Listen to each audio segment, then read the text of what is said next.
తత్వచింతన అంటే ముఖ్యంగా ఈ ఈ సృష్టి ఏమిటి, దీనికి మూలం ఎవరు, ఈ సృష్టిలో ఎందుకు ఇంత వైవిధ్యభరితమైనటువంటి వస్తువులతో నిండి ఉంది, ఇది కొన్నిటికి ప్రాణం ఉంది, కొన్నిటికి ప్రాణం లేదేంటి, మనిషి ఎవడు, ఈ జీవి ఏంది, ఈ జీవికి ఉన్న ఈ ధర్మాలు ఏమిటి, ఇవి ఎక్కడి నుంచి పుట్టుకొచ్చాయి, మనిషి మనిషి యొక్క జీవితాన్ని ప్రభావితం చేస్తున్న అంశాలు ఏమిటి, తర్వాత ఈ సృష్టిలో కనిపిస్తున్నటువంటి రకరకాల అంశాలన్నీ అంతరించిపోతున్నాయి కదా, పుడుతున్నాయి, వికాసం చెందుతున్నాయి, అంతరించిపోతున్నాయి.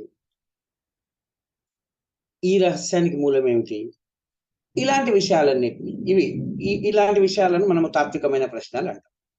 అంటే అవి తక్షణం ఉపయోగపడేవి కావు, తక్షణ జీవితానికి అవసరాలు తీర్చేటువంటి ప్రశ్నలు కావు. కేవలము బుద్ధి వికాసం వల్ల, మనిషి యొక్క కుతూహలము వల్ల, రోజువారీ జీవితానికి సంబంధం లేనప్పటికీ తన ఉనికి గురించే, మొత్తం సమస్త ప్రకృతి సృష్టి యొక్క ఉనికి గురించే, వీటికి వెనుక ఉన్న మూల కారణాల గురించే ఆలోచించే ఒక శక్తి బుద్ధికి వచ్చినప్పుడు ఆ ప్రశ్నలు మొదలు కావడం.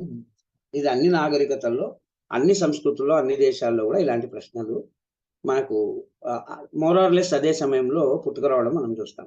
ఎందుకంటే గ్రీస్ దేశంలో కూడా అదే సమయంలోనే గ్రీకు తత్వవేత్తలు కూడా ఈ రకమైన ప్రశ్నలు వేసుకోవడం మనం చూస్తాము. ఇక్కడ కూడా ఆ విధమైన ప్రశ్నలు వేసుకోవడం చూస్తాం. అన్ని సంస్కృతుల్లో ఒక దశ గడిచిన తర్వాత ఈ ప్రశ్నలు పుట్టుకొని వస్తాయి. కొద్ది మందిలో, మేధావులలో అనుకోండి, తాత్వికులు అనుకోండి, ఆలోచన పరులు అనుకోండి, వాళ్ళలో ఈ ప్రశ్నలు మొదలవుతాయి. ఉపనిషత్తులు కూడా దానికి సంకేతం. అయితేనేమి ఈ ఉపనిషత్తుల ప్రభావం చేత క్రమక్రమంగా కొత్త కొత్త తాత్విక శాఖలు బయలుదేరాయి. ఫిలాసాఫికల్ స్కూల్స్ అంటారు. అంటే తాత్విక శాఖలు, స్వతంత్రమైన తాత్విక శాఖలు పుట్టుకొని, వాటిలో మొట్టమొదటిది సాంఖ్య దర్శనం. ఈరోజు మనం దాని గురించి ఒక బ్రాడ్ అవుట్లైన్ మీకు పరిచయం చేయడానికి నేను ప్రయత్నం చేస్తాను. సాంఖ్య అనే శబ్దము, ఫస్ట్ ఆ శబ్దం గురించి, దానికి ఉన్న అర్థం గురించి మనం మాట్లాడుకోవడం అవసరం. మనందరికీ తెలిసిన సులభమైన అర్థం ఏంటంటే, సంఖ్య అనే పదం నుంచే సాంఖ్యం వచ్చింది. అంటే సంఖ్యలకు సంబంధించినది. సాంఖ్య అంటే సంఖ్యలకు సంబంధించినది. వాటిలో సంఖ్యలు ఉంటాయి, అంకెలు ఉంటాయి. ఎందుకంటే సాంఖ్య తత్వశాస్త్రంలో వాళ్ళు రకరకాల విషయాలను వివరించే సమయంలో వాళ్ళు అనేక రకాల సంఖ్యలను వాళ్ళు ముందుకు తీసుకొని వస్తారు. దాంట్లో చాలా సంఖ్యలు ఉంటాయి. అంటే ఉదాహరణకు పంచభూతాలు అంటే 5 భూతాలు ఉంటాయి. అట్లనే పంచ ఇంద్రియాలు ఉంటాయి. ఇట్లా వాళ్ళు సంఖ్యలు ఉంటాయి అన్నమాట. దాంట్లో వాళ్ళు ప్రకృతి గురించి, మనిషి గురించి, చైతన్యం గురించి వర్ణించే సమయంలో వాళ్ళు దాన్ని ఖచ్చితమైన సంఖ్యల రూపంలో చెప్తారు. దాన్ని అంటే ఖచ్చితత్వం ఎక్కువ. సో అందువల్ల ఈ దర్శనము, ఈ తత్వశాస్త్రము, ఈ స్కూల్కి చెందిన వాళ్ళలో సంఖ్యలు ఎక్కువ ఉంటాయి కాబట్టి వాళ్ళని మిగతా వాళ్ళు సాంఖ్యులు అనేవాళ్ళు అని ఒక నానుడు. అంటే ఇతరులు వాళ్ళకి పెట్టిన పేరు ఇది అని. వీళ్ళు ఏం మాట్లాడినా నంబర్స్తో మాట్లాడతారు. ఇంకొక అర్థం ఏమిటి అంటే, సాంఖ్య అనే పదానికి ఇంకొక వ్యుత్పత్తి, అంటే ఆ పదాన్ని అర్థాన్ని వెతికే సమయంలో ఆ పదానికి ఉంటే ఇంకొక వ్యుత్పత్తి ఏమంటే సమ్యక్ జ్ఞానం అని. అంటే సరి అయిన ఆలోచన. సాంఖ్య అనే దానికి ఇంకో అర్థం అది. సరి అయిన ఆలోచన అంటే ఏంటి? సరి అయిన ఆలోచన అనే అర్థం చెప్పుకున్నా సంఖ్యలతో, అంటే ఖచ్చితత్వంతో, సంఖ్యలతో అంటే ఖచ్చితత్వంతో కూడినటువంటి సూత్రీకరణలు ఉంటాయి వీళ్ళ దాంట్లో అనే అర్థం చెప్పుకున్నా, ఒక వాస్తవం ఏమిటి అంటే సాంఖ్యం అనేది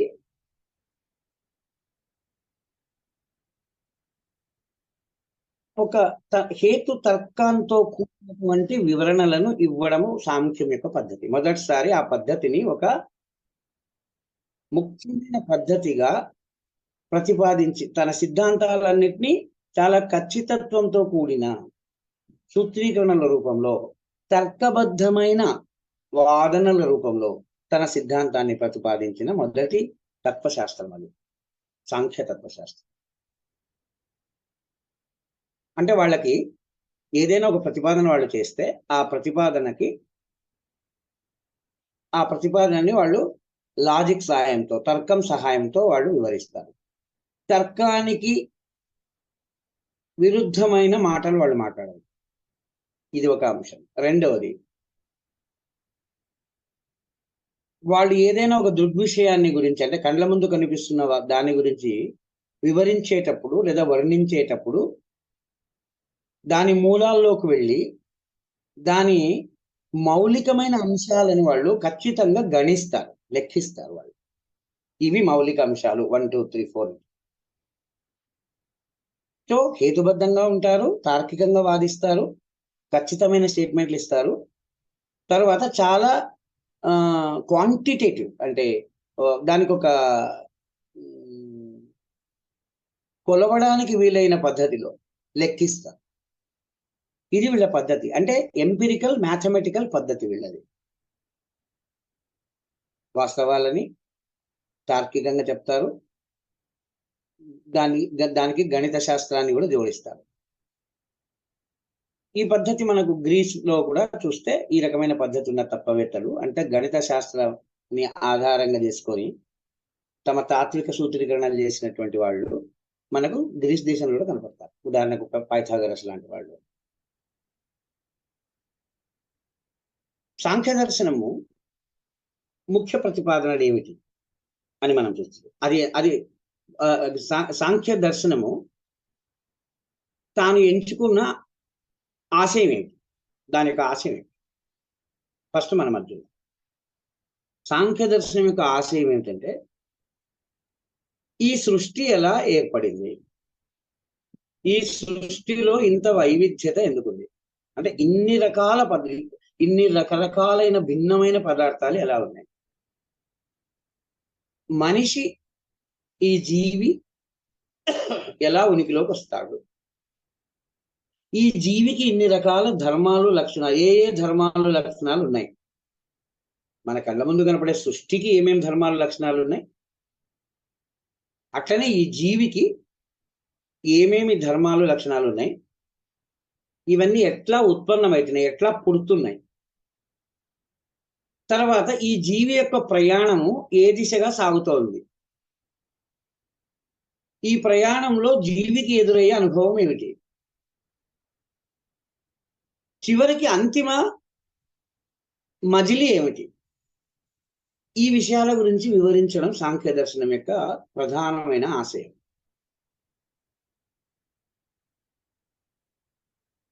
అయితే ఏ తత్వశాస్త్ర శాఖకైనా సరే తన సిద్ధాంతాన్ని ప్రతిపాదించాలంటే దానికి 2 లక్షణాలు అవసరం. 2 విషయాలను మొదలైతే క్లియర్ చెప్పాల్సి ఉంటుంది, స్పష్టంగా చెప్పవలసి ఉంటుంది.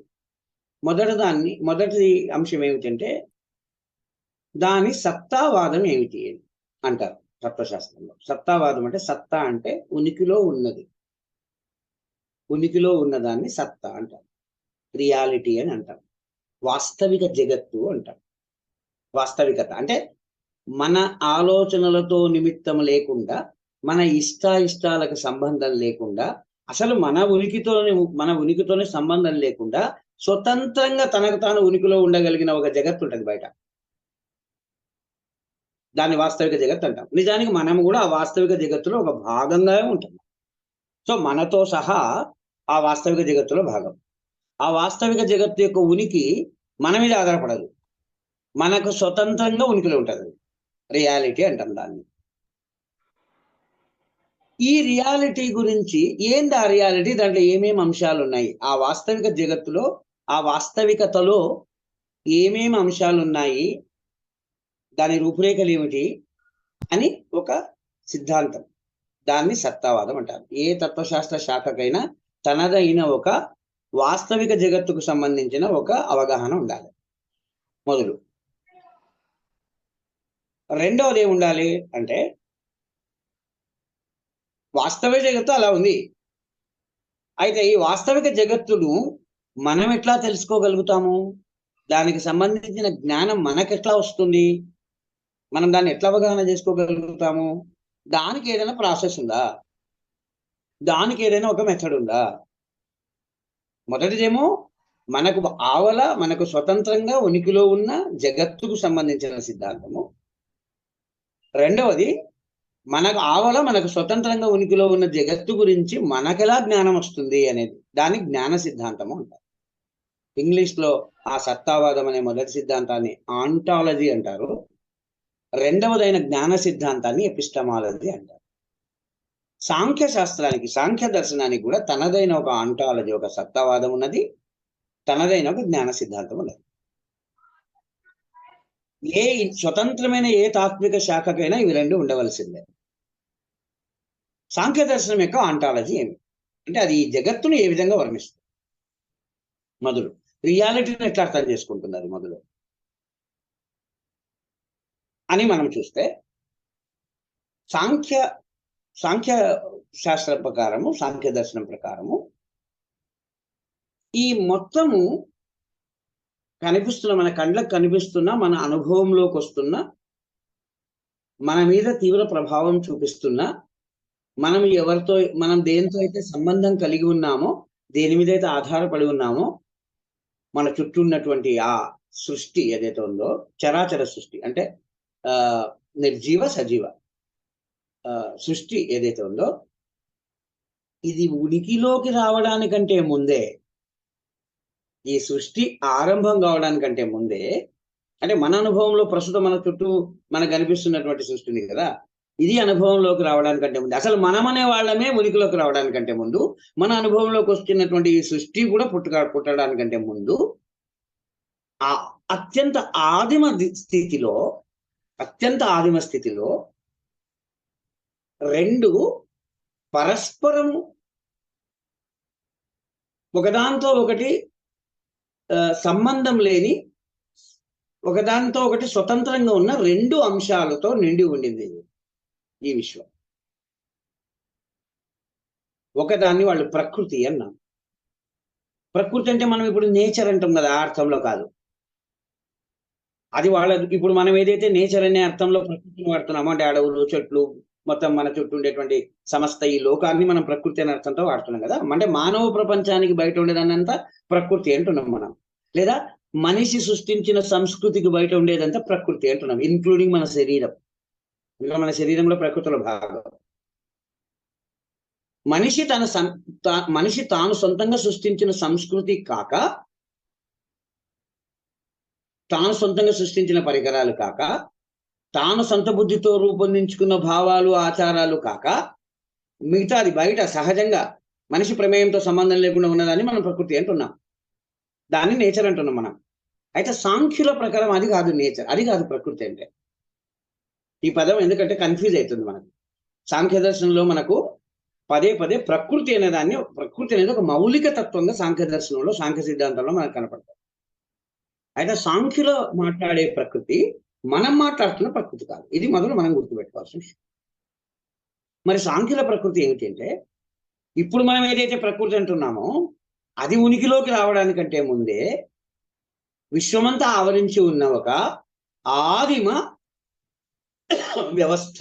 అది భౌతిక వ్యవస్థ. అది ఒక భౌతిక వ్యవస్థ, పాదార్థిక వ్యవస్థ. అయితే అది ఏ స్థితిలో ఉండింది ఈ సృష్టి మొదలు కావడానికంటే ముందు అంటే, అది అచేతనంగా జడ రూపంలో ఒక రకమైన ఎలాంటి మార్పులు లేని ఒక స్థిరమైన రూపంలో మొత్తం విశ్వం ఆవరించి ఉండింది.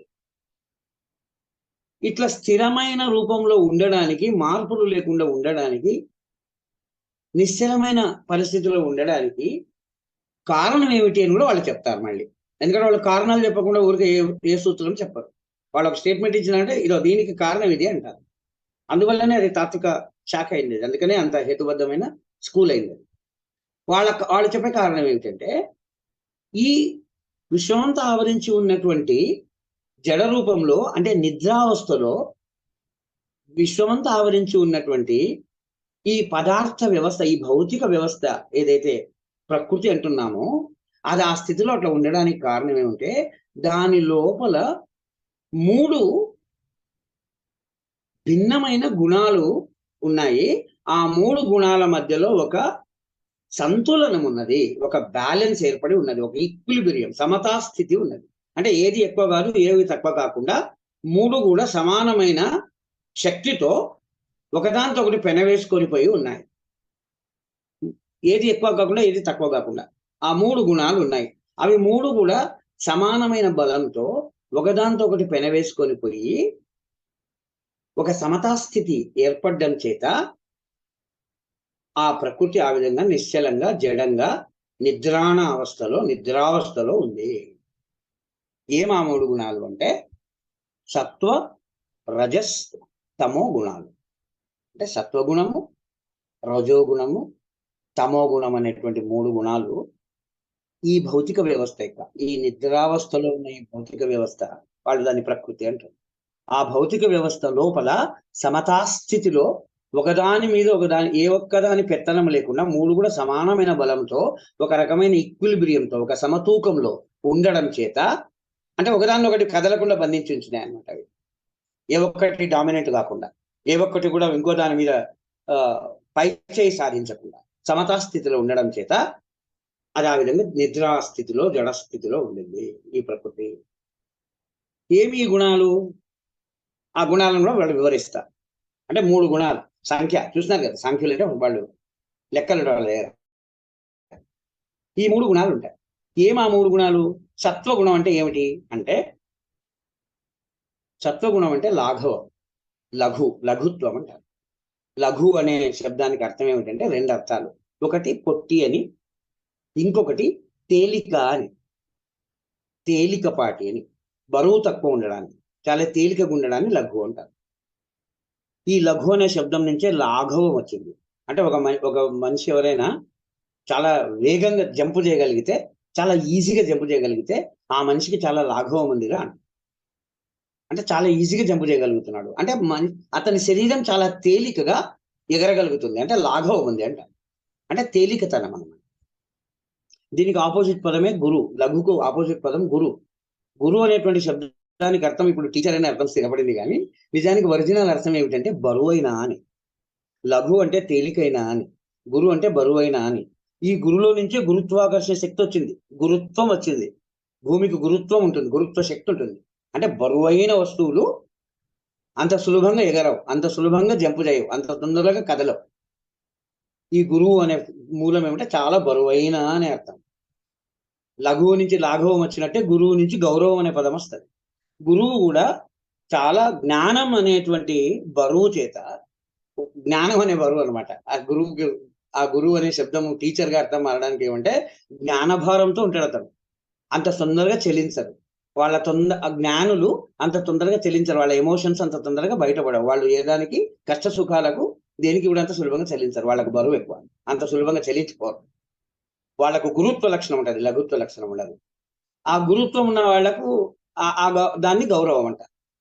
సో అట్లా ఈ సత్వగుణానికి ఒక ప్రధాన లక్షణం వాళ్ళు చెప్పింది ఏమంటే అది తేలికైనది, తేజోవంతమైనది, అది ప్రకాశవంతమైనది, దానికి అది కాంతికి సింబల్. అది తేలికతనానికి ఒక సింబల్. అది అట్టనే ఆనందానికి కూడా సింబల్. అది ఈ లక్షణాలన్నీ ఉంటాయి సత్వగుణం అంటే. ఆ మనిషి సాత్వికుడురా అనే పదంలో సాత్విక గుణం అనేది ఈ సత్వం నుంచి వచ్చిందే. అంటే ఎవరైతే ఎక్కువ భారాన్ని మొయ్యకుండా చాలా ఈజీ గోయింగ్ ఉంటారో, ఎప్పుడు సంతోషంగా ఆనందంగా ఉంటారో, వాళ్ళతో ఉంటే చాలా ఉత్సాహం ఇతరులకు కలుగుతుందో, ప్రశాంతమైన మనసుతో ఉంటారో, ప్రశాంతమైన చిత్తము, మాటల్లో ప్రశాంతత ఉందో అటువంటి సాత్వికులు అంటే సత్వగుణ ప్రధానం ఉంది వాళ్ళలో. మనం చూస్తాం తర్వాత దాంట్లో. సో సత్వగుణం ఒకటి. రెండవ గుణం రజోగుణం. రజోగుణం అంటే ఇది వేగాన్ని సూచించేది.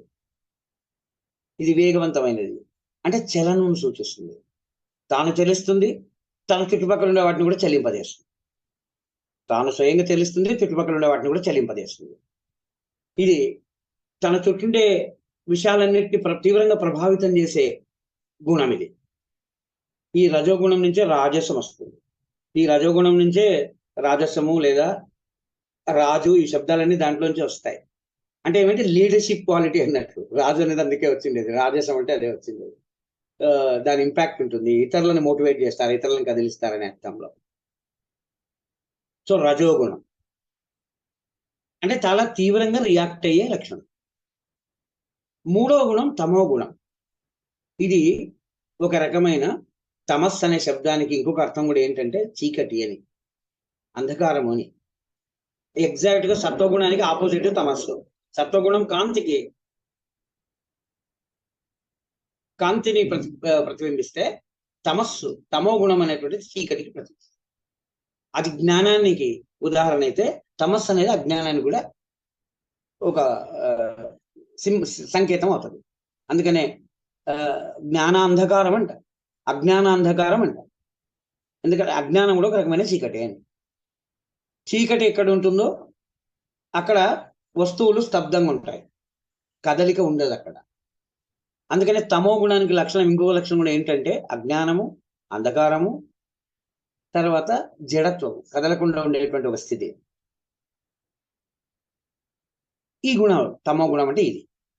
సో ఈ మూడు భిన్నమైనటువంటి ఈ మూడు గుణాలు, ఈ మూడిట్లో ఏదో ఒక గుణం మిగతా వాటికంటే ఎక్కువ ఉంటే పై చేయి అయితే ఆ పదార్థానికి దాని యొక్క లక్షణం వస్తాయి. అంటే వాళ్ళు ఏమంటున్నారు సాంఖ్యులు, ఈ మూడు గుణాలు వేరే వేరే భిన్నమైనవి.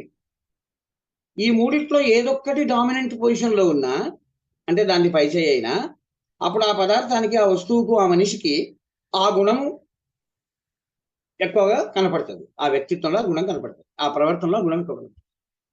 కానీ ఆదిమ ప్రకృతిలో ఈ మూడు గుణాలు కూడా సమతా స్థితిలో, ఏ ఒక్కటి కూడా మిగతా వాటికంటే హెచ్చు తగ్గులు లేకుండా ఒకదాన్ని ఒకటి కంట్రోల్ చేస్తూ బ్యాలెన్స్ లో ఉన్నాయి, ఒకదానితో ఒకటి బంధించుకొని ఉన్నాయి. ఏది ఇంకోదాన్ని పైకి పోకుండా బంధించుకొని ఉన్నందువల్ల అది ఒక రకమైన నిద్రాణమైన స్థితిలో, అవ్యక్తమైన స్థితిలో,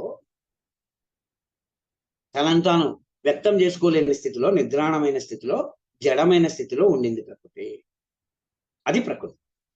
ఇది ఒక ప్రధానమైన అంశం. ఉనికిలో ఉన్నది ఏదంటే ఇది ప్రధానంగా, ఇది ఉంది ఉనికిలో మొదలు. అయితే ఇది ఒక్కటే కాదు వాళ్ళ దృష్టిలో. ప్రకృతితో పాటు ఇంకొకటి ఉనికిలో ఉంది, వాళ్ళు దాన్ని పురుష అన్నారు. పురుష అంటే ఇప్పుడు మనం ఇప్పుడు సాధారణ పరిభాషలో మగవాడు అనే అర్థంలో కాదు, లేదా భగవంతుడు అనే అర్థం కూడా కాదు.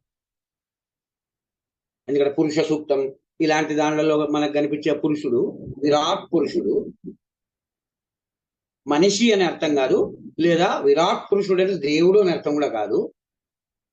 సాంఖ్యుల ప్రకారము పురుష అనే శబ్దాన్ని వాళ్ళు ఏ అర్థంలో వాడారంటే, దేని చేత కలుషితం కాకుండా ఉన్న పరిశుద్ధ చైతన్యము, శాశ్వతమైన పరిశుద్ధమైన ఒక చైతన్యాన్ని వాళ్ళు పురుష అన్నారు.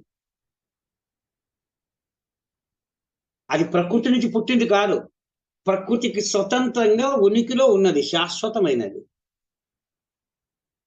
అది దాన్ని వాళ్ళు పురుష అన్నారు. అది ఏంటి? ఒక చైతన్యం. ఏ రకమైన చైతన్యం అది? సాక్షీభూత చైతన్యం. అంటే చుట్టూ ఉన్న వాటిని నిరంతరం పరిశీలించే, గమనించే, అబ్జర్వ్ చేసే చైతన్యం.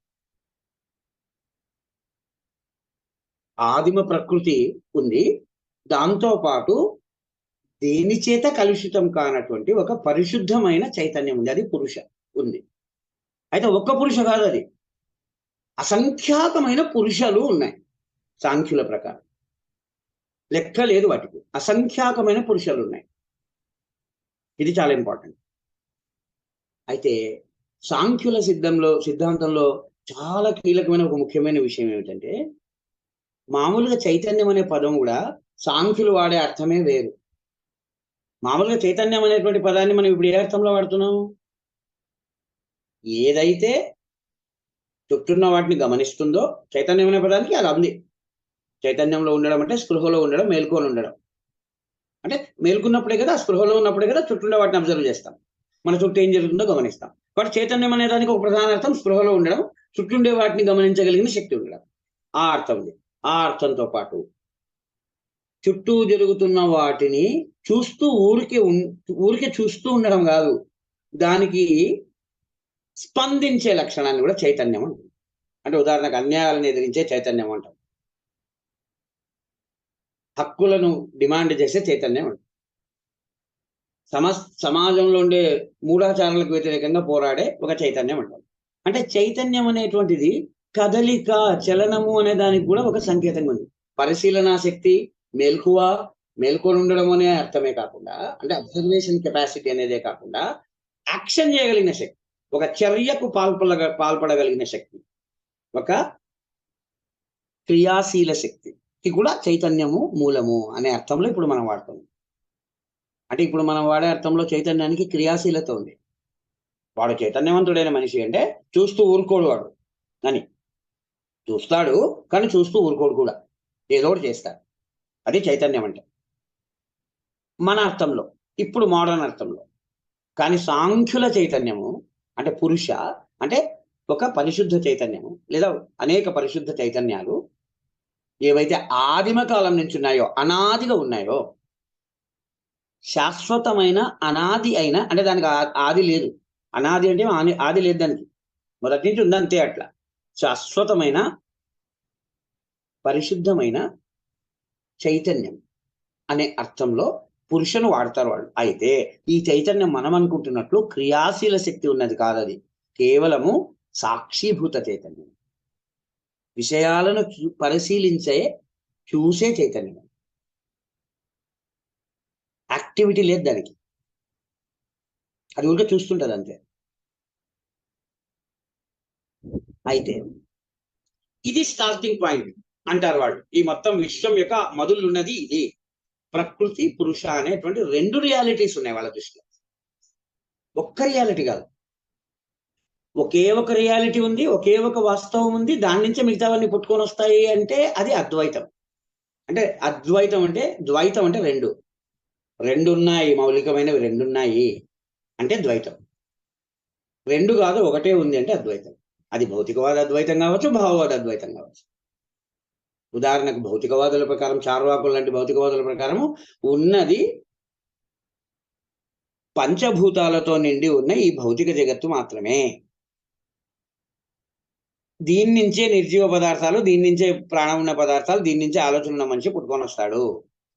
మనిషి చచ్చిపోయేంత వరకు మాత్రమే వాడికి నేను అనే స్పృహ ఉంటది, చైతన్యం ఉంటది. వాడు చనిపోయిన వెంటనే మళ్ళీ ఆ చైతన్యం నశిస్తుంది. వాడు తిరిగి మళ్ళీ ఆ పంచభూతాల్లోనే కలిసిపోతాడు. ఆ పదార్థం నుంచి వస్తాడు, పదార్థంలో కలిసిపోతాయి ఈ ప్రాణులన్నీ. సమస్త పదార్థాలన్నీ, సమస్తమైన వస్తువులని పదార్థాల నుంచి వస్తాయి, ప్రాణులు కూడా పదార్థాల్లో నుంచి వస్తాయి, తిరిగి పదార్థాల్లోనే కలిసిపోతాయి. అంటే మూలమైనది ఒకటే, దాని నుంచే మిగతావన్నీ వస్తాయి, తిరిగి మళ్ళీ దాంట్లోనే కలిసి. సో పదార్థవాదులు కూడా అద్వైతులే. అంటే రెండు లేవు వాళ్ళ దృష్టిలో, ఒకటే పదార్థమే ఉంది, పదార్థమే పునాది, దాని నుంచే మిగతావన్నీ పుట్టుకొని వస్తాయి, మళ్ళీ దాంట్లోనే కలిసిపోతాయి. ఇది కూడా అద్వైతమే, కానీ పదార్థ అద్వైతం. ఇది మెటీరియలిస్ట్ మోనిజం అంటారు. అంటే భౌతికవాద అద్వైతం. భౌతికవాదులందరూ ఈ శాఖ, ఈ రకమైన అద్వైతులు. అదే భావవాద అద్వైతులు ఉంటారు. అంటే పదార్థమే మొదలైనది, ఫస్ట్ అన్నిటికంటే మొదలు పదార్థం ఉంది, పదార్థం నుంచి మిగతావన్నీ పుట్టుకొచ్చినాయి అని అంటే పదార్థవాదులు, భౌతికవాదులు అవుతారు. అట్లా కాదు, మొదలు ఉన్నది చైతన్యమే, ఈ పదార్థాన్ని ఆ చైతన్యమే సృష్టించింది, లేదా ఈ పదార్థంలో చలనానికి మూలము దాని వెనకాల ఉన్న మొదటి నుంచి ఉన్న చైతన్యమే కారణము, భావమే కారణము, పరమాత్మనే కారణము. దానికి ఏదైనా పేరు పెట్టాలి. ఉనికిలో పదార్థం నుంచి పుట్టుకొచ్చిన వస్తువులు, ప్రాణులు, చెట్లు, వీటన్నిటికంటే వెనకల ఉండి ఈ పదార్థాన్ని పుట్టించినది, ఈ పదార్థంలో మార్పులు తీసుకొచ్చినది, ఈ పదార్థాన్ని చలింపజేస్తున్నది, పదార్థాన్ని పుట్టిస్తున్నది, పదార్థాన్ని నాశనం చేస్తున్నది, అంతా కూడా ఒక పదార్థానికి ఆవల ఒక శక్తి ఉంది, ముందు ఒక శక్తి ఉంది. అదే స్టార్టింగ్ పాయింట్, అదే పునాది. దాని నుంచే మిగతాది పుట్టినాయి. అంటే చైతన్యం నుంచే పదార్థం పుట్టింది, ఆ పదార్థం కూడా తిరిగి రకరకాల భ్రమలలో కొట్టుమిట్టాడి తిరిగి మళ్ళీ ఆ చైతన్యంలో కలిసిపోతుంది అని అంటే వాళ్ళు కూడా అద్వైతులే, కానీ వాళ్ళు భావవాద అద్వైతం. ఎందుకంటే వాళ్ళకు కూడా ఒకటే ఉంది, వాళ్ళకు కూడా ఫండమెంటల్ రియాలిటీ ఒకటే, చైతన్యం. వాళ్ళ ఫండమెంటల్ రియాలిటీ చైతన్యం నుంచి పదార్థం ఉంటారు. ఉదాహరణకు శంకరాచార్యులు చెప్పిన అద్వైతము ఈ భావవాద అద్వైతానికి చెందుతుంది. ద్వైతం అంటే వాళ్ళకు ఒకటి కాదు, మౌలికమైనవి రెండు ఉన్నాయి, అంటే రెండు పునాదులు ఉన్నాయి. పునాదిలో రెండు విషయాలు ఉన్నాయి, పరస్పర స్వతంత్రమైనవి, ఒకదాని నుంచి ఒకటి పుట్టినవి కాదు. ఒకదాని నుంచి ఒకటి పుడితే ఇంక మళ్ళీ ఒకటే తీసుకుంటాం ఫండమెంటల్గా. అట్లా కాకుండా రెండు స్వతంత్రంగా ఉనికిలో ఉన్న రెండు వస్తువులతో మొత్తం మిగతాదంతా ప్రారంభమైంది అని గనక మనం చెప్తే అప్పుడు దాన్ని ద్వైతం అంటాం. ద్వైతం అంటే రెండు, డ్యూయలిజం అంటాం. సాంఖ్యులది డ్యూయలిస్ట్ రియాలిటీ. వాళ్ళు వాస్తవిక జగత్తును రెండు అంశాల చేత, రెండు మౌలిక అంశాల చేత, రెండు పునాదుల పైన నిర్మాణమైనటువంటి జగత్తుగా చూస్తారు. వాళ్ళు ప్రకృతి పురుష అనేటువంటి రెండు పరస్పరము ఒకదాని నుంచి ఒకటి పుట్టనటువంటి స్వతంత్రంగా ఉనికిలో ఉన్న రెండు మౌలిక అంశాల్లో నుంచి ఈ మొత్తం విశ్వం వచ్చింది, ఈ పరిణామం అంతా జరిగింది అనేది వాళ్ళ యొక్క ప్రతిపాదన. సో వాళ్ళది ద్వైత సిద్ధాంతం. అయితే వాళ్ళది ద్వైత సిద్ధాంతమే, కానీ ఆసక్తికరమైన విషయం ఏంటంటే వాళ్ళ సిద్ధాంతంలో దేవుడు అనేటువంటి ఈశ్వరుడు అనే భావనకు తావులేదు. అందువల్ల అది ద్వైత సిద్ధాంతమే అయినప్పటికీ నాస్తిక సిద్ధాంతం. నాస్తిక అంటే వేద ప్రమాణాన్ని అంగీకరించిన అర్థం కాదు, మనం మాట్లాడే నాస్తిక సిద్ధాంతం నిరీశ్వర సిద్ధాంతం అన్నారు. ఈశ్వరునితో సంబంధం లేని, భగవంతునితో ప్రసక్తి లేని, భగవంతుని ప్రమేయం లేని సిద్ధాంతం సాంఖ్య సిద్ధాంతం.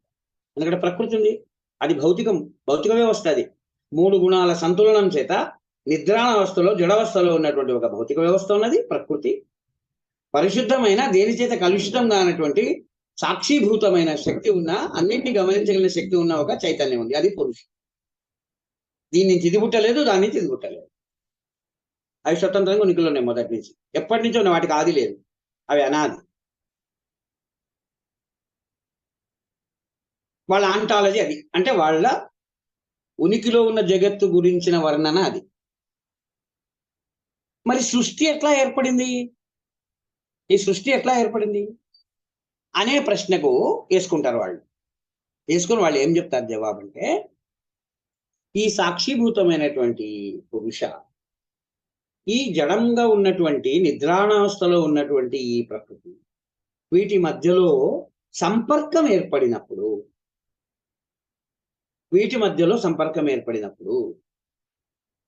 ప్రకృతి లోపల అంతర్గతంగా ఉన్న ఒక బ్యాలెన్స్ ఏదైతే ఉందో, ఈ మూడు గుణాల మధ్యలో ఉన్నటువంటి ఒక సమతూకం ఏదైతే ఉందో, ఆ సమతూకం దెబ్బతిని చెల్లా చెదురైనప్పుడు, ఈ గుణాలు మధ్యలో హెచ్చు తగ్గులు ఏర్పడినప్పుడు నిద్రావస్థలో ఉన్న ప్రకృతి నిద్రలేస్తుంది, కొత్త పరిణామాలు సంభవించడం మొదలుపెడుతుంది. దాంట్లో నుంచి ట్రిగ్గర్ చేస్తుంది అనమాట. అది కొత్త మార్పులకు జన్మనిస్తుంది. అది అట్లా నిద్రావస్థలో ఉన్న, జడ అవస్థలో ఉన్న, సమతూకంలో ఉన్న, అంతర్గత సమతూకంలో ఉన్నటువంటి ప్రకృతిలో అంతర్గత సమతూకం పోయి దాని లోపల కొత్త చలనాలు ప్రారంభమవుతాయి.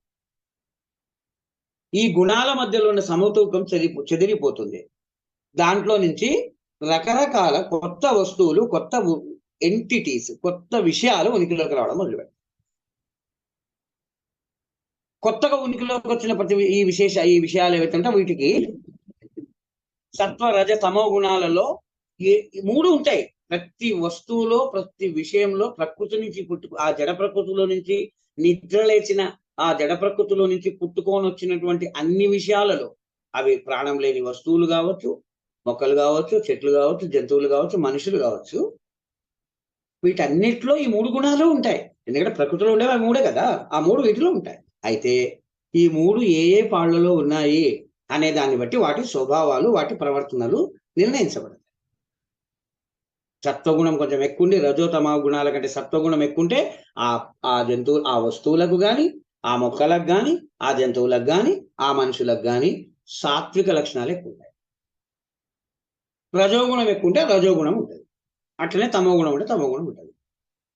ఈ మూడు గుణాలు నిర్జీవ సజీవ పదార్థాలకు, వృక్షాలకి, జంతువులకి, మనుషులకి, అందరిలో ఉంటాయి ఇవి అంటారు వాళ్ళు.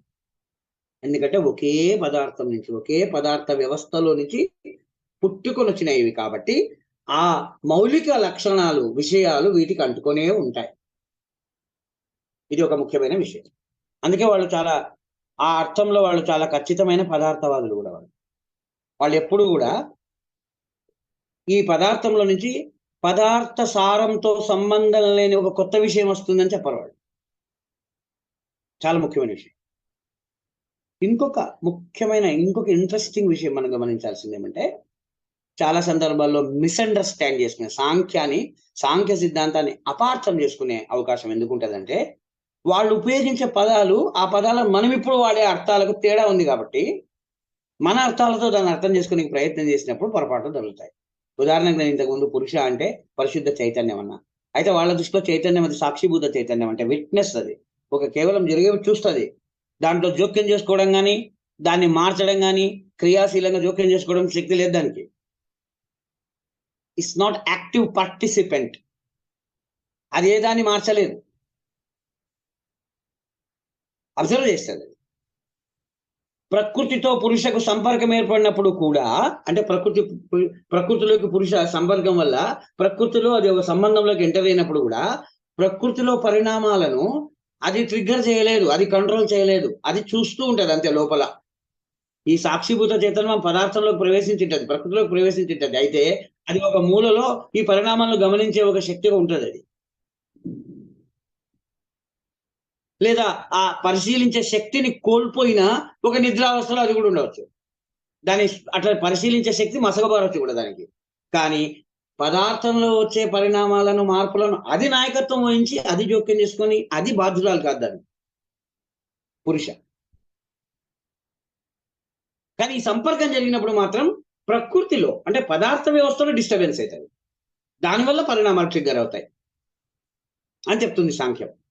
ఇంకొక ముఖ్యమైన విషయం ఏంటంటే, మామూలుగా చైతన్యం అంటే జనరల్‌గా మనకు వెంటనే ఒక మనిషి, వానికి బుద్ధి, ఆ బుద్ధి వానికి కొంత అనుభవం వచ్చినాక, కొన్ని ఆలోచనలు వచ్చినాక పుట్టుకొచ్చేదే చైతన్యం అనే అర్థంలో వాడతాం మనం. ఒక వ్యక్తి యొక్క చైతన్యంగా వాడతాం మనం. ఇక్కడ మాట్లాడుతున్నది ఆ చైతన్యం గురించి కాదు. అనాదిగా ఉన్నది, పరిశుద్ధమైనది. అంటే ఏ ఇతర వాటితో కల్మషం లేని, అంటే ప్రకృతికి సంబంధించిన ఏ లక్షణాల యొక్క ప్రభావం పడని చైతన్యం. అనాది పరిశుద్ధ చైతన్యం.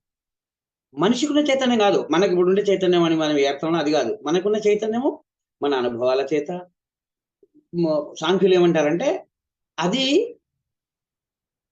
ప్రకృతి పరిణామంలో భాగంగా పుట్టుకొచ్చినటువంటి మానసిక, బౌద్ధిక, ఉద్వేగ సంబంధమైనటువంటి లక్షణాలు. అవి ప్రకృతిలో భాగం. అవి ప్రకృతి పరిణామంలో భాగం అవి.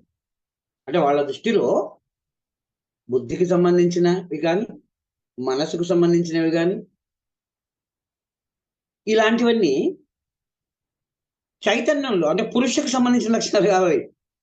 ప్రకృతి యొక్క పరిణామంలో ఏర్పడిన లక్షణాలు అవి వాళ్ళ దృష్టిలో. ఆ సెన్స్ లో చూస్తే అది ఆధునిక విజ్ఞాన శాస్త్రానికి చాలా దగ్గర ఉంది. అసలు వీళ్ళకు పురుష అనే కాన్సెప్ట్ ఎందుకు అవసరమైంది అనేది కూడా ఆశ్చర్యమవుతుంది మనకి. ఎందుకంటే వాళ్ళ ప్రకృతి అనే కాన్సెప్ట్ అని రావచ్చు. అయితే వాళ్ళకి వచ్చిన చిక్కిందంటే, అనాదిలో ఒక సమతా స్థితిలో ఉన్నటువంటి ఆ ప్రకృతిలో ఏదో ఒక డిస్టర్బెన్స్, ఒక చలనం, ఒక డిస్టర్బెన్స్ కలిగింది అంతర్గతంగా. దాంట్లో నుంచి అది బ్యాలెన్స్ కోల్పోయి అప్పటి నుంచి పరిణామాలు రావడం మొదలుపెట్టాయి. కాబట్టి ఆ డిస్టర్బెన్స్ రావాలంటే దానికి నిద్రాణ అవస్థలో ఉన్నటువంటి ఆ ప్రకృతికి ఏదో ఒక కొత్త ఎలిమెంట్ వచ్చి కలవాలి. అందుకోసం పురుష అనేటువంటి కేటగిరీ, కాన్సెప్ట్ అవసరమైంది అనేది కొంతమంది పండితుల అభిప్రాయం. అతను మొదట్లో అంటే సాంఖ్యము పూర్తిగా ఒక తత్వశాస్త్రంగా రూపొందడానికంటే ముందు సాంఖ్యకు సంబంధించిన ఆలోచనలు రూపొందుతున్న కాలంలో, తొలినాళ్లలో అసలు పురుష అనే కాన్సెప్ట్ ఉండేది కాదు. ప్రకృతితోనే మొదలుపెట్టి దాంతోనే వాళ్ళు మొత్తం పరిణామాన్ని అంతా వివరించేవాళ్ళు. ఆ తర్వాత కాలంలో పురుష యాడ్ కావాల్సి వచ్చింది. ఎందుకంటే ప్రకృతి తనంతకు తానే డిస్టర్బ్ అవుతుందా, వేరే ఏదన్నా ఒక కారకం అవసరమేమో, ఒక సందర్భం అవసరమేమో అనేది ఒకటి. తర్వాత ఇంకా కొన్ని కారణాలు ఉన్నాయి, అవి నేను చెప్తాను తర్వాత చెప్తాను మీకు. మిగతా వాటిని వివరించడానికి కూడా పురుష అనే కాన్సెప్ట్ అవసరమైంది వాళ్ళకి లాజికల్ గా. అంటే తార్కికంగా కన్సిస్టెంట్గా ఉండడం కొరకు, తర్కంలో లోపం ఉండకుండా చూసుకోవడం కొరకు దాన్ని పెట్టుకోవాల్సి వచ్చింది వాళ్ళు. ఏ తర్కపరమైన కారణాల వల్ల ఈశ్వరుడు అనేవాడు అవసరం లేదని రిజెక్ట్ చేశారో, ఈ పరిశుద్ధ చైతన్యము, సాక్షిభూత చైతన్యం అనేటువంటి కాన్సెప్ట్ ను వాళ్ళు చేర్చుకోవడానికి కూడా వాళ్ళదైనా ఒక తార్కిక కారణం ఉంది. దాన్ని మనం తర్వాత చెప్పుకుందాం.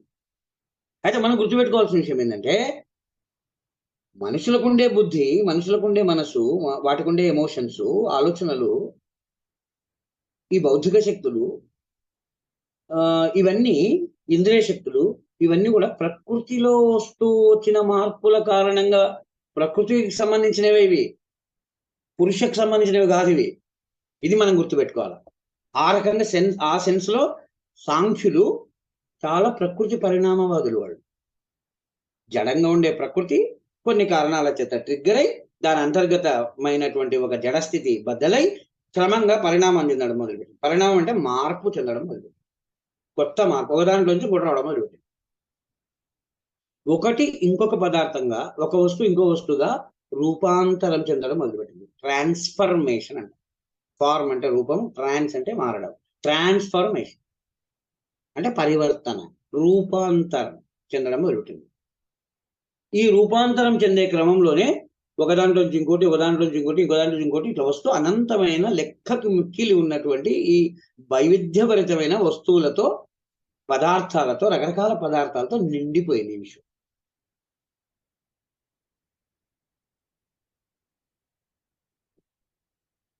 ఈ క్రమంలోనే మనిషి ఉనికిలోకి వస్తాడు, మనిషి యొక్క బుద్ధిశక్తి, మనిషి యొక్క మనసు, ఇవన్నీ వస్తాయి. సో ఇట్లా వికసించడం మొదలుపెట్టినటువంటి ఈ ప్రకృతికి కూడా కొన్ని లక్షణాలు ఏర్పడ్డాయి అంటారు వాళ్ళు. వాళ్ళు దానికి ఒక 23 లక్షణాలు చెప్పారు వాళ్ళు. 23 లక్షణాలు ఏర్పడ్డాయి అంటారు వాళ్ళు. మొదలు మనకు తెలిసి 3 సత్వ రజో తమస్ గుణాలు అవి విడిపోతాయి, చాలా చెదిరైతాయి.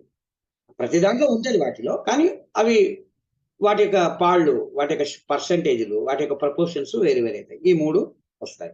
ఈ 3 ఏదో ఒకటి డామినేట్ చేస్తుంది. వాళ్ళు ఇంకా ఎంత ఇంట్రెస్టింగ్ గా చెప్తారంటే, ఒక మనిషిలో ఏదో ఒక గుణము డామినేట్ చేస్తున్నప్పటికీ అన్ని వేళలా అన్ని సందర్భాలలో అదే గుణమే డామినేట్ చేస్తుందని చెప్పేందుకు లేదు. కొన్ని సందర్భాలలో, కొన్ని వేళల్లో, కొన్ని జీవిత దశలలో ఒక గుణం స్థానంలో ఇంకో గుణం డామినేట్ చేసే స్థానంలో కూడా రావచ్చు. అంటే ఏ గుణం డామినేట్ చేస్తుంది? అతను సాత్వికుడా, అతనికి రజోగుణం ఉందా, రాజస లక్షణం ఉందా, లేకుంటే అతనికి తమో లక్షణం ఉందా అని శాశ్వతం కాదు అది. ఒకసారి పుట్టినప్పుడు ఏర్పడి శాశ్వతంగా చచ్చిపోయేంత వరకు ఉండేది కూడా కాదది. ఈ 3 గుణాల మధ్య ఉన్న ఈ ప్రపోర్షన్ ఏదైతే ఉందో, ఈ నిష్పత్తి ఏదైతే ఉందో, ఆ నిష్పత్తి మారుతూ ఉంటది కూడా. అది కూడా స్థిరమైంది కాదు, అది మారుతూ ఉంటది కూడా. అంటే మార్పు అనేది వాళ్ళు చాలా తీవ్రంగా పరిగణించారు వాళ్ళు. మన చుట్టూ కనపడుతున్న సృష్టి ఏదైతే ఉందో, ఈ సృష్టిలో 3 లక్షణాలు చూసారు వాళ్ళు. ఒకటి, ఇది అనంతమైన వైవిధ్యతో కలిగినటువంటి భిన్నత్వం కలిగిన పదార్థాల నుండి ఉంది. తర్వాత ఏ పదార్థం కూడా స్థిరంగా మార్పు లేనిదిగా శాశ్వతంగా ఉండట్లేదు. ప్రతి పదార్థము కూడా మార్పు గురైతా ఉంది. ఒకటి ఇంకొకటిగా మారిపోతా ఉంది, రూపాంతరం చెందుతుంది, నశిస్తుంది, దాని స్థానంలో కొత్తది పుడుతూ ఉంది. ఇది వాళ్ళు గమనించిన మార్పు అనే దాన్ని వాళ్ళు చాలా ఇంపార్టెంట్. దాన్ని సాంఖ్యులు చాలా ముఖ్యంగా తీవ్రంగా గమనించి దాన్ని ఎక్స్ప్లెయిన్ చేయడానికి ప్రయత్నించినారు వాళ్ళు. ఈ మార్పుకు కారణమైనవి ఏమిటి అని చెప్పడానికి ప్రయత్నం చేస్తారు వాళ్ళు. ఆ క్రమంలో వాళ్ళు ప్రకృతి నిద్రాణ స్థితి నుంచి బయటకు వచ్చి ఎప్పుడైతే మార్పుల క్రమంలోకి అడుగు పెడుతుందో, అంటే పరిణామ చెందడం మొదలు పెడుతుందో, 2 అంశాలు. ఒకటి వైవిధ్యత అంటే రూపాంతరం చెందడం, ఇంకోటి డిఫరెన్షియేషన్ అంటే వివిధ తలాలుగా అది విభజనకు గురి కావడం. అంటే ఉదాహరణకు ఫస్ట్ ప్రాణం లేని వస్తువులు వస్తాయి, దాని నుంచి ప్రాణం ఉండేవి వస్తాయి, మొక్కలు వస్తాయి.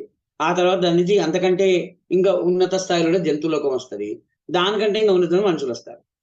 వీళ్ళందరూ పదార్థ ప్రపంచానికి చెందిన వాళ్ళే అయినప్పటికీ, ఇవన్నీ కూడా రకరకాల వస్తువులే అయినప్పటికీ, వీటన్నిటిలో కూడా రసాయన పదార్థాలు, భౌతిక లక్షణాలు, పదార్థాలు ఉన్నప్పటికీ, ఇవన్నీ కూడా పుట్టి వికసించి చచ్చిపోతాయి, నశించిపోతాయి అనే మాట నిజమే అయినప్పటికీ, ఇవన్నీ కూడా ఒకే తలానికి చెందినవి కావు. వీటిలో లెవెల్స్ ఆఫ్ డిఫరెన్స్ ఉన్నది, విభజన ఉన్నది వీటిలో, డిఫరెన్షియేషన్. అంటే మనం ఇది ఉదాహరణకి ఇది లోహ ప్రపంచము, ఇది ఖనిజ ప్రపంచము, ఉదాహరణకు ఇది వృక్ష ప్రపంచము, ఇది జంతు ప్రపంచము, ఇది మానవ ప్రపంచం అని మనం స్థూలంగా వేరు చేసుకోగలుగుతున్నాం కదా. వాళ్ళు దాన్ని గమనించారు వాళ్ళు. అంటే ప్రకృతి పరిణామం చెందడం మొదలుపెట్టిన తర్వాత ర్యాండమ్ గా వస్తువులు రావడం, రకరకాల వస్తువులు రావడం కాకుండా ఒక క్రమం ఉన్నట్లు, డిఫరెంట్ లెవెల్స్ ఏర్పడుతున్నట్లు, వివిధ స్తరాలలో, వివిధ లేయర్స్ లో, భిన్న తలాలలో విభాగాలుగా ఈ పరిణామాలు జరుగుతున్నట్లు, ప్రతి విభాగంలో మళ్ళీ తనదైన ఒక మార్పుల క్రమం జరుగుతున్నట్లు వాడు గమనిస్తారు. కాబట్టి చాలా కొత్త కొత్త విషయాలు, కొత్త కొత్త లక్షణాలు రావడం మొదలుపెడతాయి. ఎందుకంటే పరిణామం చెందడం మొదలుపెట్టేపాటికి ఒకసారి కొత్త కొత్త లక్షణాలను చూపించడం మొదలుపెడుతున్నది. అయితే ఈ మార్పులకు మూలం ఏం చెప్తారు వాళ్ళు? వాళ్ళు సత్కార్యవాదం అనే దాన్ని ప్రతిపాదిస్తారు. సత్కార్యవాదం అంటే ఏ మార్పు రావాలన్నా శూన్యంలో నుంచి రాదు. మార్పు శూన్యం నుంచి రాదు. దానికి వెనకల ఒక మూలం ఉంటది. ఒక మూలం ఉంటది. మూల కారణం ఉంటుంది.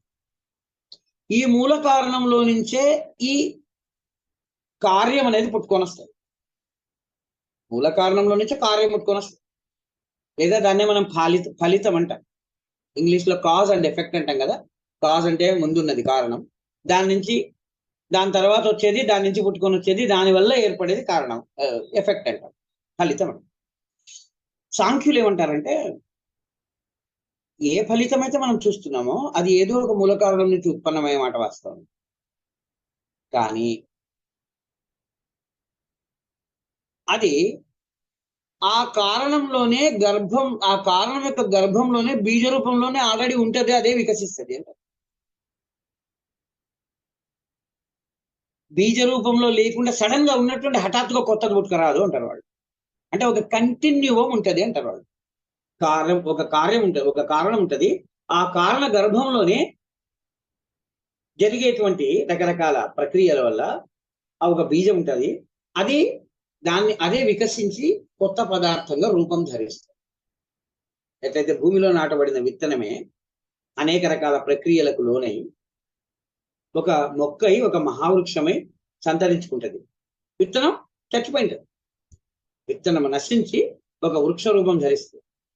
చూస్తే విత్తనం ఉండదు. వృక్షం వచ్చినాక ఎక్కడ పోయింది విత్తనం వృక్షంగా మారింది. మరి విత్తనం వృక్షంగా మారిందంటే ఒక విత్తనం అనే ఒక పదార్థం వృక్షం అనే ఇంకో కంప్లీట్ గా కొత్త పదార్థంగా మారింది కదా. చూడడానికి అట్లే కనిపిస్తుంది. కానీ వాళ్ళు ఒప్పుకోరు దాన్ని. వాళ్ళు ఏమంటారంటే అట్లా కాదు దాన్ని వివరించాల్సింది. ఈ వృక్షం అని దేన్నైతే మనం అంటున్నాము, కాండము, కొమ్మలు, దాని రెమ్మలు, దాని యొక్క ఆకులు, దాని యొక్క పువ్వులు, దాని పువ్వుల్లో నుంచి వచ్చే పిందెలు, దాని నుంచి వచ్చే కాయలు, అది వచ్చే పండ్లు, మళ్ళీ ఆ పండ్లలో లోపల దాగి ఉన్న విత్తనాలు, ఇవన్నీ కూడా ఆ ఏదైతే ఈ మొత్తం ఉందో ఆ రహస్యం అంతా బీజంలోనే ఉంది అంటున్నాను.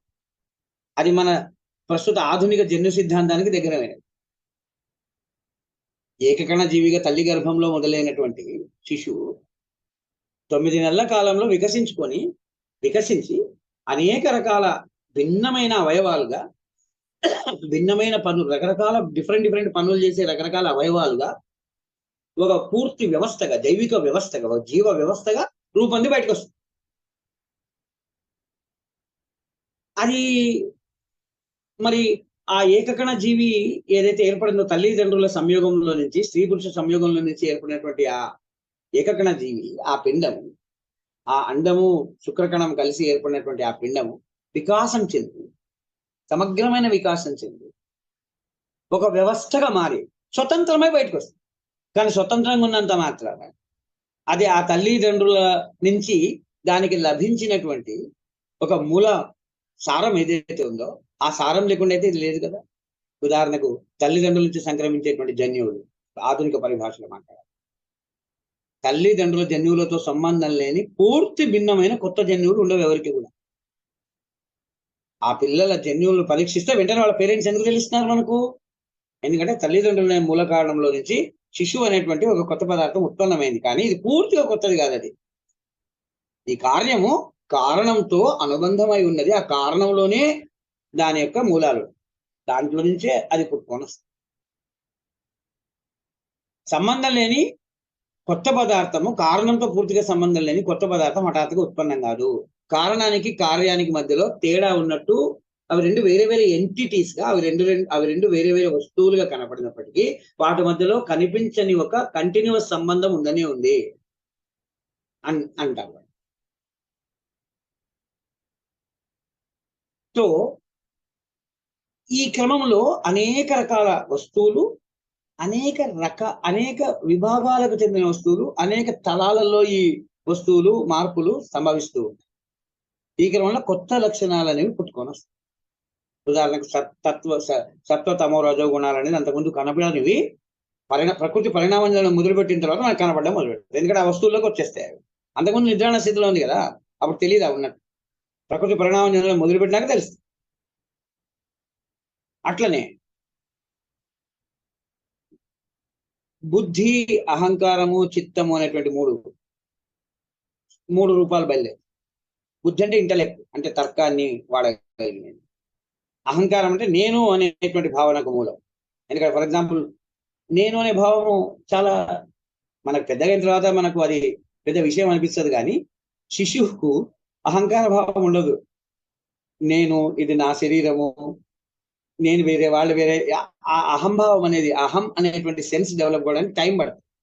అది వికాస క్రమంలో వచ్చేదే. అది ఇంటలెక్ట్ కూడా వికాస క్రమంలో వస్తుంది. అట్లనే చిత్తం, అదే మనస్సు. అంటే ఇష్టాయిష్టాలు, కోపాలు, ఎమోషన్స్ ఏవైతే అంటే వాటికి సంబంధించినటువంటి మూలమైనది. దీన్ని వాళ్ళు ఆ విధంగా 3 లక్షణాలుగా వర్ణిస్తారు వాళ్ళు. బుద్ధి, అహంకారం, చిత్తం అంటే. అట్లనే పంచేంద్రియాలు, ముక్కు, కండ్లు, చెవులు, నోరు, అంటే నాలిక, చర్మము, ఇవి పంచేంద్రియాలు. ఈ పంచేంద్రియాలకు ఉండేటువంటి ఆ ఇంద్రియ శక్తి ఉంటది. అంటే ప్రతి ఇంద్రియానికి దానిదైన ఒక శక్తి ఉంటుంది. ముక్కు ఉంది, దానికి గంధ శక్తి, అంటే వాసన. చర్మము, దానికి స్పర్శ శక్తి. కంటికి రూపశక్తి ఉంటుంది, రూపాన్ని చూడగలుగుతుంది. చెవులు ఉంటాయి, దానికి శ్రవణ శక్తి ఉంటుంది. అట్లా రూప, గంధ, స్పర్శ, శ్రవణ శక్తులు, 5 శక్తులు ఉంటాయి. ఇంద్రియ శక్తులు ఉంటాయి. 5 ఇంద్రియాలు, 5 జ్ఞానేంద్రియాలు. అట్లనే 5 కర్మేంద్రియాలు, అంటే 2 చేతులు, 2 కాళ్ళు, అట్లా. తర్వాత ఈ 5 జ్ఞానేంద్రియాలు, ఆ 5 ఇంద్రియాలతో పాటు వాటికి సమాంతరంగా పుట్టుకొని వచ్చే, వికసించే 5 ఇంద్రియ శక్తులు. ఈ 5 ఇంద్రియాలు, 5 ఇంద్రియ శక్తుల కారణంగా నీకు అనుభవంలోకి వచ్చే 5 భిన్న రకాలైన మూలకాలు. అంటే ఏవి? భూమి, నేల, నీరు, నిప్పు, గాలి, అంతరాళం, ఆకాశం.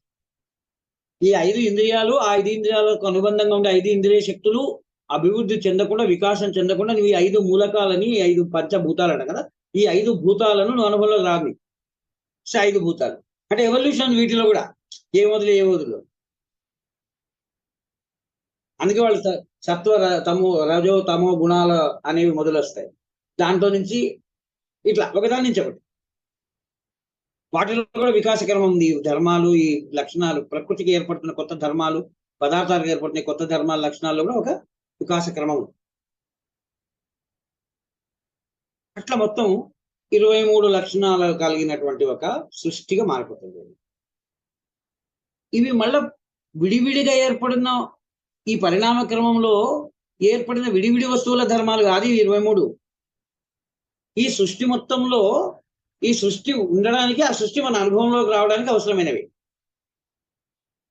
ఎందుకంటే సాంఖ్యుల ప్రకారము నిద్రాణావస్థలో ఉన్నది కేవలం భౌతిక వస్తువులే కాదు. ఈ బుద్ధి, చిత్త, అహంకారం అనేవి కూడా నిద్రావస్థలో ఉన్నాయి.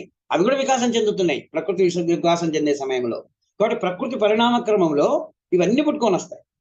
నేను ఇంతకుముందు చెప్పిన ఇవన్నీ 23 ధర్మాలు ఉండేటువంటి ప్రకృతిగా మారుతుంది, సృష్టిగా మారుతుంది. అంటే ఏమవుతుంది? సృష్టి రకరకాల పదార్థాలు ఉండిన సృష్టి, రకరకాల క్షేత్రాలుగా విడిపోయినటువంటి సృష్టి. అంటే నిర్జీవలోకము, జీవలోకము, వృక్షలోకము, జంతులోకము, మానవలోకము, అంతర్లోకం, ఆలోచనల ప్రపంచం, ఇట్లా వివిధ క్షేత్రాలుగా విడిపోయిన ఒక ప్రకృతి. వీటిని చూడగలిగిన, అనుభవించగలిగిన, వీటి గురించి ఆలోచించగలిగిన జ్ఞానేంద్రియాలకు ఉన్న ఇంద్రియ శక్తి, వాటి గురించి ఆలోచించగలిగిన, చింతించగలిగిన, వాటిని చూసి స్పందించగలిగిన బుద్ధి, అహంకార, చిత్తం. ఈ అనుభవాలన్నీ ఈ ఇంద్రియాల ద్వారా పొందిన జ్ఞానం కానీ, బుద్ధి ద్వారా పొందిన జ్ఞానం కానీ, మనసు ద్వారా కలిగిన అనుభవాలను కానీ, ఇవన్నీ నావే అని సొంతం చేసుకునే ఒక అహంకార భావం. ఇవన్నీ కూడా ప్రకృతి పరిణామ క్రమంలో వచ్చినాయంట బాబు. మరి పురుష ఏమైనట్లు?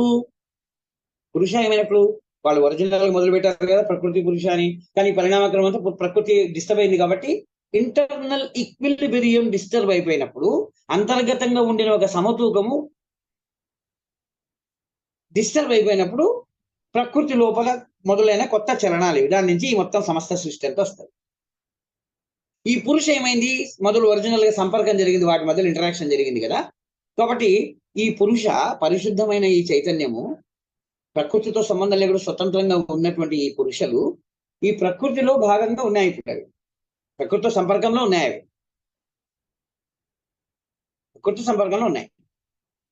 కానీ ప్రకృతి పరిణామం చెందడం మొదలుపెట్టినప్పుడు వచ్చిన ఈ రకరకాల ధర్మాలు ఏవైతే ఉన్నాయో, ఆ ధర్మాల యొక్క తాకిడికి ఆ పురుష అంటే ప్రేక్షక పాత్ర ఉండే చైతన్యం, ప్రేక్షక చైతన్యం అంటాం దాన్ని, లేదా సాక్షిభూత చైతన్యం, ఉషాలను చూస్తూ ఉండే చైతన్యం ఏదైతుందో అది మసకబారుతుంది అంటారు. మసకబారి బుద్ధి, మనసు, అహంకారము అనేటువంటివి ఏవైతే మనుషులకు అలవడతాయో వాడు అదే తన చైతన్యం అనుకోవడము. అసలైన ఒక పరిశుద్ధమైన చైతన్యము ఈ ప్రకృతి యొక్క వ్యవస్థతో సంబంధం లేకుండా స్వతంత్రంగా ఉన్నటువంటి ఒక చైతన్యాన్ని నేను అనేటువంటి ఒక స్పృహ దానికి కోల్పోయింది అది ఈ పరిణామాల సంరంభంలో, ఈ తాకిడిలో. ఎందుకంటే ఉన్నటువంటి సృష్టిలో అనేక విషయాలతో నిండిపోయింది సృష్టి, వైవిధ్యభరితమైన వాటితో నిండిపోయింది. పైగా నిరంతర మార్పుల ప్రక్రియలో ఉండేది. చాలా సంచలనమైనటువంటి ఒక డైనమిక్ వ్యవస్థ అన్నమాట ఇది ప్రకృతి. దీంట్లో ఒక రకంగా మునిగిపోయింది ఈ చైతన్యం. అది తనను తాను ప్రకృతి నుంచి వేరు చేసుకొని చూసుకునేటువంటి శక్తి మసకబారింది. సో అందువల్ల వాళ్ళు ఏమంటారంటే, ఎప్పుడైతే నువ్వు నీ బుద్ధి యొక్క పరిమితుల్ని, నీ ఇంద్రియాల యొక్క పరిమితుల్ని, నీ అహంకారము దాని యొక్క పరిమితుల్ని, నీ మనస్సు, చిత్తము దానివల్ల ఏర్పడుతున్నటువంటి రకరకాల వ్యామోహాలు అనుకోండి, భావోద్వేగాలు అనుకోండి, లేకుంటే చాపల్యాలు అనుకోండి, లేకుంటే చంచలత్వం అనుకోండి, వీటన్నిటి నుంచి సంబంధం లేదు అనేటువంటి జ్ఞానం ఎప్పుడు కలుగుతుందో అప్పుడు ఆ చైతన్యం మళ్ళీ తిరిగి ప్యూర్ కావడం, పరిశుద్ధంగా కావడం మొదలుపెడుతుంది. ఎందుకంటే వీటన్నిటితో కలుషితమైంది అది. ఆ పురుష అనేటువంటిది ప్రకృతిలో ఏర్పడిన ఈ రకరకాల విషయాల చేత కంటామినేట్ అయింది, కాలుష్యంతో బారిన పడ్డం చేత అది తన గురించి తాను స్పష్టంగా ఆలోచించడం శక్తి మర్చిపోయిన చేత అట్లయితుంది అది. అయితే దాని నుంచి బయటపడాలంటే దానికి అసలైన జ్ఞానం అంటే ఈ ప్రకృతి గురించిన పరిణామ క్రమం అంతా అర్థం కావాలా. ఈ ప్రకృతి పరిణామంలో వచ్చిన లక్షణాలు ఇవి, అవి లక్షణాలు అనండి, అవలక్షణాలు అనండి, ఏదైనా అతి చేస్తే అవలక్షణం అవుతుంది. ఏ మనిషి అయినా అతి ఎక్కువ చేస్తే చెడు అవుతుంది. తీపి అనేది మంచిదే, ఎక్కువ తింటే అది రోగానికి దారితీస్తుంది. కాబట్టి లక్షణమో అవలక్షణాలు వేరు కాదు. ఉండవలసిన దానికి మోతాదు కంటే ఎక్కువ ఉండే ఏ లక్షణమైనా అవలక్షణం అవుతుంది. కాబట్టి ఏది చెడ్డది ఏది మంచిది కాదు అసలు ఈ ప్రపంచంలో. ఏది మంచి ఏది చెడు సందర్భాన్ని బట్టి, దాని మోతాదుని బట్టి, దాని అవసరాన్ని బట్టి కదా. అసలు జీవహింస తప్పు అనేది మంచి సూత్రం. నేను కాటేయడానికి వచ్చిన తేలిని ఏం చేస్తావు, నేను కాటేయడానికి వచ్చిన పాముని ఏం చేస్తావు, వీలైతే పిచ్చుకొని పారిపోతా, అయినా అది వదలకుండా ఎంట పడింది అంటే ఏం చేయాలి, నువ్వు బతకాలని అని చెప్పాలి. అది తప్పేం కాదు అది. కానీ చంపడమే పని పెట్టుకొని చంపితే తప్పు. కాబట్టి ఏది మంచి ఏది చెడు అనేటువంటి నైతిక విచికిత్స సందేహాలు కూడా మనిషికి బుద్ధిలో పుడతాయి. అందుకని బుద్ధి అనేది ఒకసారి పుట్టిన తర్వాత అది ప్రతి ఒక్కదాన్ని ప్రసరింపజేస్తుంది. అది ఏది మంచి ఏది చెడు, ఏది అందము ఏది వికారం, ఏది న్యాయం ఏది అన్యాయం, ఈ అన్ని ప్రశ్నలకు జవాబులు ఎత్తుకోవాలి.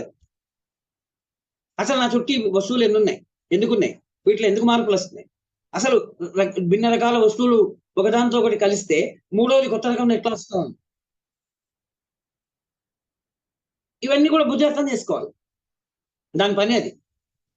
అట్లనే మనిషి అహంకారం, ప్రతిదీ తనది అనుకుంటాడు. తనకు పేరు పెడతారు, కొన్ని రోజులకు తనకి ఈ పేరు ఉందని తెలుస్తుంది, ఆ పేరే నేను అనుకోవడం మొదలు పెడతాడు. శిశువుకు తన పేరు తనకి ఇదని తెలియదు కదా. మొదలు కొన్ని రోజులు నామకరణం చేసి పేరు పెట్టి ఆ పేరుతో పిలవడం మొదలు పెడతారు చుట్టూండేవాళ్ళు. శిశువు ఆ పేరుతో తనని తాను ఐడెంటిఫై చేసుకోవడం మొదలు పెడుతుంది. మనం అంతా అంతే. కొన్ని రోజులుగా నా పేరు ఇదని తెలుస్తుంది, నా పేరుతో పిలుస్తుంది, పలుకుతారు, నవ్వుతారు, ఇది నా పేరు అనుకుంటాం. నా పేరుని ఎవరన్నా తిట్టి, నా పేరు పెట్టి ఎవరన్నా తిడితే గాయపడతాం. అంటే అహంకారం. నా పేరు బయట వాళ్ళు నాకు ఇచ్చినది కానీ దాంతో నేను ఎంతగా ఐడెంటిఫై అయిపోతానంటే, దాంతో ఎంతగా తాదాత్మ్యం చెందుతానంటే అది నాదైపోతుంది.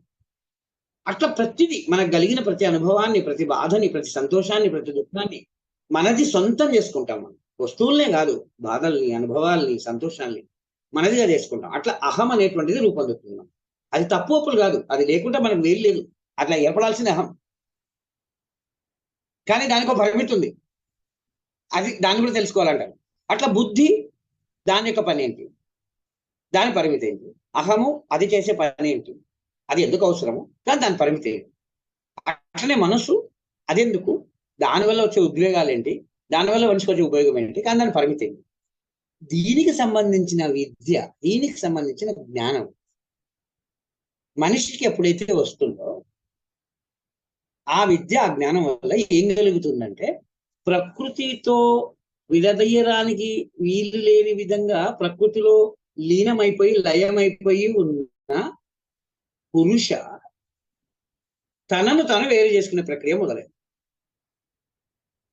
సాంఖ్యులు ఆ ప్రక్రియకు పెట్టిన పేరే కైవల్యం. వాళ్ళ భాషలో కైవల్యం ఉంది. చాలా ఇంట్రెస్టింగ్ పదం అది. కైవల్యం అంటే ఏంటి, ఎక్కడి నుంచి వచ్చింది? కైవల్యం అంటే కేవలం అనే పదం నుంచి వచ్చింది. అంటే కేవలం నేను మాత్రమే ఉంటాను కదా, అంటే విడిపోవటం, ఐసోలేషన్. మిగతా వాటితో ఉండే బంధాలను తెంచుకొని వేరైతే అది కైవల్యం. తర్వాత క్రమంలో మన పురాణాల భాషలో, మన హరిదాసుల నోట్లో కైవల్యం అంటే అదేదో మోక్షము, వేరే లోకంలో ఉంటది, అది వేరే ఒక లోకము, ఈ భూమి లోకంలో నుంచి చచ్చిపోయినాక మంచి పుణ్యాలు చేస్తే కైవల్యం ప్రాప్తిస్తుంది అనే ఒక అర్థం వచ్చింది దానికి. కానీ సాంఖ్యుల కాలంలో కైవల్యం అంటే ఈ లోకంతో సంబంధం లేని, ఎక్కడో ఉన్న ఒక ఉన్నత లోకం కాదు. ప్రకృతి దాని ధర్మాలతో పెనవేసుకొని పోయి, ప్రకృతి కంటే నేను భిన్నమైన ఉనికిని అనే స్పృహ కోల్పోయిన ఒక పరిశుద్ధ చైతన్యం అంటే పురుష, ప్రకృతి నుంచి, ప్రకృతి క్రమాల నుంచి, ప్రకృతి యొక్క గుణాల నుంచి, ప్రకృతి యొక్క ధర్మాల నుంచి తనను తాను వేరు చేసుకొని ఐసోలేట్ కాగలిగినటువంటి ఒక స్థితిని కైవల్యం అంటారు. ఎప్పుడైతే నువ్వు అట్లా ఐసోలేట్ అవుతావో, నువ్వు చుట్టూ జరుగుతున్న వాటి గమనించడం మొదలు పెడతావు. మళ్ళీ సాక్షిభూత ప్రేక్షక చైతన్యం సరి.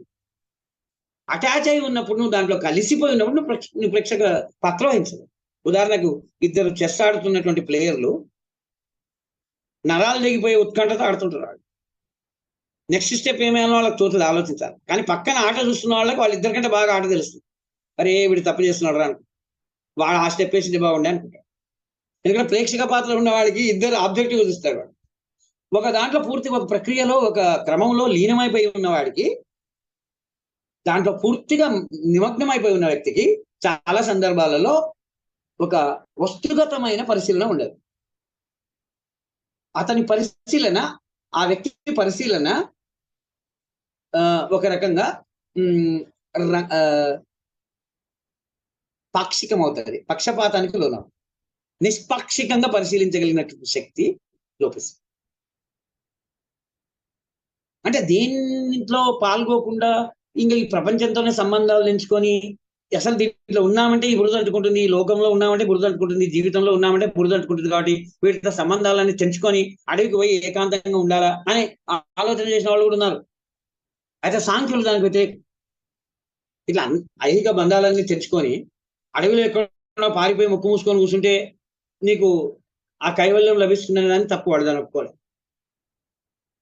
వాళ్ళు దాన్ని విద్య అన్న, అది నువ్వు సాధించుకోవాలి కష్టపడి అని. అంటే ఉత్త సమాచారం కాదు, ఉత్త ప్రకృతికి సంబంధించిన జ్ఞానం కాదు, ప్రకృతిలో జరుగుతున్నటువంటి పరిణామాలను, క్రమాలను, మార్పులను అర్థం చేసుకోగలిగి వివరించగలిగిన జ్ఞానం మాత్రమే కాదు, అది ముఖ్యమే. కానీ అది మాత్రమే కాదు, అసలు నేను అనేటువంటి వాడిని ఈ అహం నుంచి, ఈ చిత్త ప్రవృత్తుల నుంచి, ఈ బుద్ధి యొక్క పరిమితుల నుంచి బయటికి వచ్చి కేవలం పరిశుద్ధంగా పరిశీలించగలిగినటువంటి ప్యూర్ అబ్జర్వర్ గా మారగలుగుతావా అని, దాన్ని వాళ్ళు కైవల్యము. కైవల్యం అంటే కేవలం నువ్వు విడిపోవడం, డిటాచ్ కావడం, ఐసోలేట్ కావడం. కైవల్యం నువ్వు సాధించినట్లయితే అప్పుడు నీకు లభించేది ఏమిటి అంటే మోక్షం. అది మోక్షం. మోక్షం అంటే ఫ్రీడమ్, విడుదల. మోక్షం అంటే అర్థం ఏంటి? విడుదల. మన జర్నలిస్టులు రాస్తారు కదా, 50 రోజుల జైలు తర్వాత అతనికి మోక్షం లభించింది. మోక్షం అనేది విడుదల. నిన్ను పట్టుకున్న బంధాల నుంచి విడిపోవడం, బేడీల నుంచి బయటపడడం. వాడు వాడే మోక్షానికి అర్థం అది. స్వేచ్ఛ అనే అర్థం, రిలీజ్ అనే అర్థం, ఫ్రీడమ్ అనే అర్థం వాడు. సో ఏమైంది ఇప్పుడు?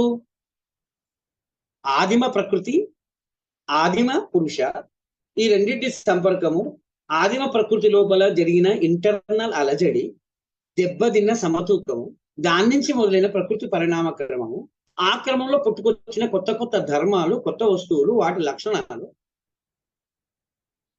నిరంతర మార్పుల ప్రక్రియ, అందులో నుంచి పుట్టుకొచ్చిన అనేక విషయాలు, దాంట్లో పూర్తిగా నిమగ్నమైపోయినా, పూర్తిగా లీనమైపోయినా, ఇరుక్కపోయిన పురుష తిరిగి విద్య ద్వారా దాని నుంచి దూరం కావడం. చుట్టూ జరుగుతున్న వాటిని అటాచ్మెంట్ లేకుండా, ఆ బంధాల్లో ఇరుక్కోకుండా, వాటి వల్ల కలిగే భావోద్వేగాలకు గురి కాకుండా ఒక స్థితప్రజ్ఞత సంపాదించు. అప్పుడు నీకు దీనివల్ల ఏమవుతుంది? నువ్వు ఈ కైవల్యాన్ని సాధిస్తే, అంటే నువ్వు దూరం జరిగితే ఈ ప్రక్రియ నుంచి, మానసికంగానే, ఆలోచనల్లోనే వాటిని నువ్వు కామ్గా అబ్జర్వ్ చేసే స్థితిని నువ్వు సంపాదించగలిగితే, ఒక విద్య, దానికి ఒక విద్య కావాలి, కైవల్యానికి ఒక విద్య కావాలి. అట్లనే నీకు మోక్షం వస్తుంది, ఫ్రీడమ్ వస్తుంది. అప్పుడు ఫ్రీడమ్ అంటే ఏమి?